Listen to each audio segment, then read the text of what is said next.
The Yes Trap, the ultimate no survival guide. Hey everyone, welcome to Catalyst Guru. If you've ever found yourself saying yes to something at work and immediately regretting it, congratulations.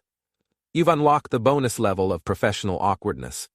Maybe it was agreeing to help Rajiv in accounting with his PowerPoint slides. I'll only need 10 minutes of your time. Spoiler, it's never 10 minutes. Or perhaps it was volunteering to stay late for a meeting that could have been an email. Either way, you're not alone in this tragic comedy of overcommitment. Saying yes is practically a reflex for new professionals. We want to be helpful. We want to prove ourselves. We want to avoid being labeled difficult or worse, someone who doesn't care about the team. So we nod along, accept every task thrown our way, and quietly hope no one notices the panic in our eyes as the to-do list grows longer than a compliance manual. But here's the thing. Saying yes to everything isn't a badge of honor. It's a shortcut to burnout, missed deadlines, and wondering why you agreed to help Karen brainstorm ideas for her dog's birthday party. Yes, it's a thing, and no, you didn't sign up for this. The truth is, saying no isn't selfish or mean, it's a survival skill. You wouldn't expect your phone to work on 2% battery all day, so why do you expect yourself to operate on empty?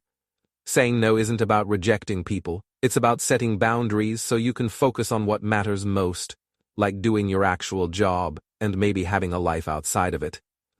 This video is here to save you from the yes trap. We'll walk through the art of declining requests gracefully, diplomatically, and with just the right amount of wit to keep things lighthearted. Whether it's your boss, your clients, or that one coworker who seems to think you're their personal assistant, you'll learn how to say no in a way that doesn't make you feel like a monster or get you fired.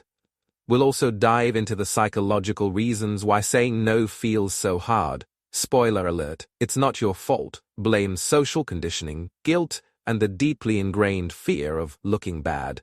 But don't worry, we'll tackle all of that. How to protect your energy and stay sane at work. Raise your hand if this sounds familiar. You're at work, someone asks for a quick favor with a hopeful smile, and before you know it, you've said yes, only to regret it hours later as your to-do list explodes. Today, we're tackling the yes trap, why saying yes too often drains your energy, sabotages your sanity, and how to finally start saying no without guilt. If you've ever ended a workday feeling like a zombie with a coffee addiction, this episode is your survival guide. Let's dive in. Let's paint the scene. Your co-worker floats over with a big ask. They're smiling, maybe even batting their eyelashes, and before your brain can scream, abort mission, your mouth chirps, sure, no problem. Fast forward 2 hours, you're drowning in tasks, side-eyeing your calendar and wondering, why didn't I just say I had a very important phone call? Sound familiar? Here's the thing, the yes trap isn't just about extra work. It's stealthier than that. It disguises itself as team spirit, politeness, or avoiding conflict. But over time, it'll hijack your productivity, mental health, and even your physical well-being.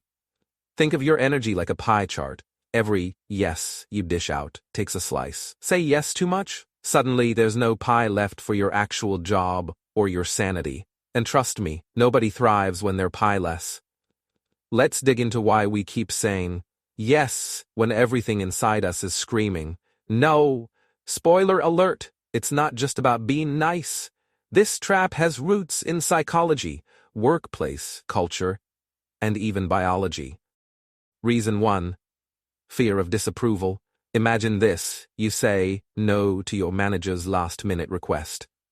Suddenly, your brain starts catastrophizing. They'll think I'm lazy. What if they pass me over for that promotion? Here's the irony. Studies show people respect boundaries more than we assume.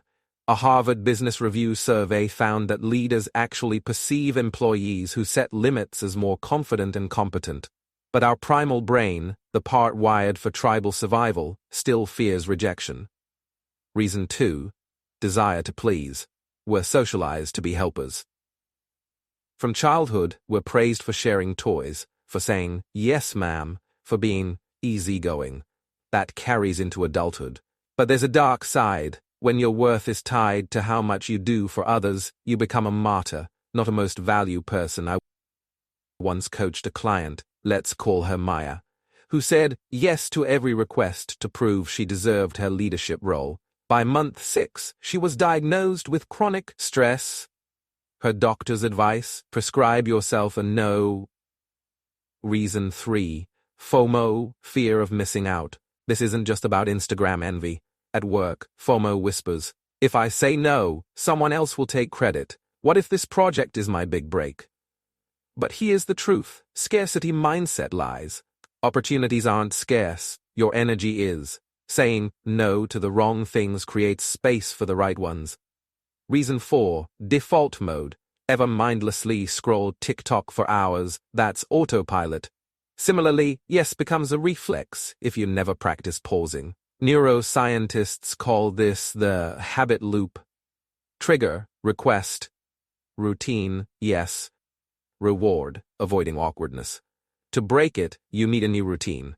So how do we rewire this? Start by asking, is this yes serving me, or am I just avoiding discomfort?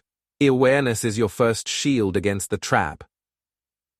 Let's review the cost of always saying yes. Let's get real about the price of perpetual yesing. It's a slow leak in your potential. Cost 1. Reduced quality of work. Picture a chef trying to cook 10 dishes at once. Burnt pans, oversalted soup, chaos. That's you on too many tasks. Research from Stanford shows multitasking drops productivity by 40%. Your brain isn't a Swiss Army knife, it's a laser. Diffuse it, and you'll miss deadlines, make errors, and lose that sharp edge people rely on. Cost 2.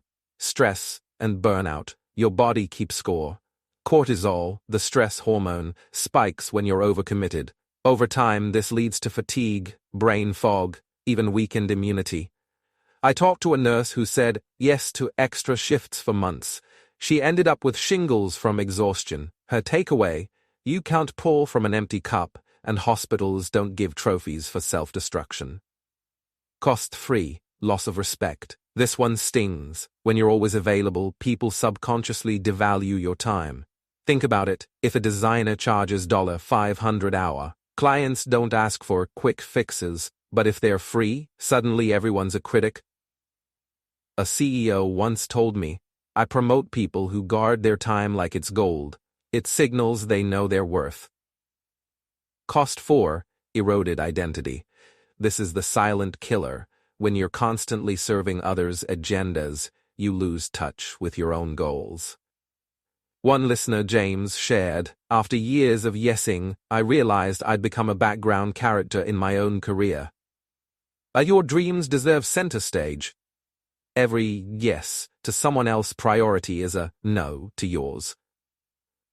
A wake-up call from the oxygen mask rule. You've probably heard the safety announcement on airplanes. Put on your own oxygen mask before helping others. It's common sense. If you pass out, you can't help anyone. The same principle applies in the workplace. You can't be an effective employee, teammate, or human being if you're running on fumes. Saying no doesn't mean you're letting people down. It means you're prioritizing the things that matter most and ensuring you have the capacity to excel.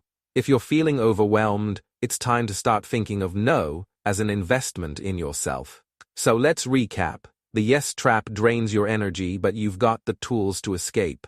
Start small, practice your no script, protect your pie. Before you go, let's make sure you never miss a strategy to dodge the yes trap. If this episode helped you, do me a quick favor. Hit that subscribe button so you'll get the next tip delivered straight to your ears. Think of it as saying yes to your sanity and no to FOMO. Thanks for hanging in with me today. Remember, saying no to distractions means saying yes to what matters. Until next time, put that oxygen mask on first. You've got this.